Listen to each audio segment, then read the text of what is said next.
I'm going to focus on interactive 3D rendering in particular. Let's break that phrase down, starting from the end.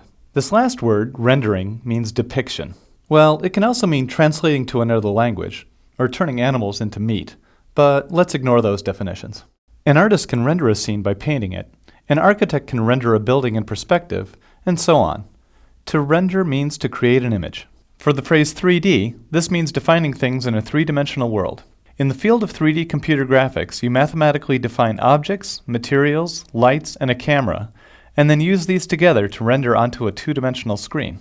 Your monitor becomes a window into this world that you've created. Even newer smartphones have 3D graphics accelerators in them. You've undoubtedly seen video games and special effects in movies. These are two of the most obvious uses of 3D computer rendering techniques. There are a vast number of other uses of 3D rendering that affects how the world works. Architects commonly create 3D graphics presentations for their own benefit and for clients. Engineers use rendering to help show potential problems with their designs. Doctors use 3D reconstructions from medical scanning devices to understand patients' problems. Even lawyers will employ 3D animations to help explain accidents or other events. Interactive means you can instantly influence what you see on the screen. Video games give us obvious examples. You turn the wheel left in a racing game and go that direction.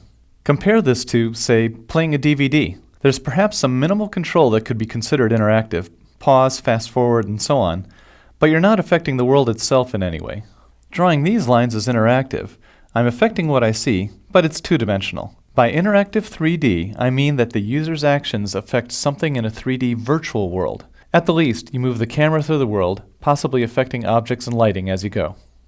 This program by James Gao shows MRI data of how the brain is stimulated when exposed to different objects and actions. On the right is a 2D system for picking an object. On the left, you then see the area stimulated. You can also change the view, and with the slider, control how the data is represented. I asked Jack Gallant, who helped with this program, about how much of the brain is dedicated to processing what our eyes see. The answer is that more than a quarter of our brain is involved in interpreting visual signals. I should note that there are other areas of computer graphics having to do with images, but that are not truly 3D rendering. For example, there's a complementary field called image processing, where you use the computer to analyze photographs or other images and try to extract a mathematical description of the world from them. Though graphics hardware can definitely accelerate image processing operations, we'll mostly be focused on 3D rendering in this course.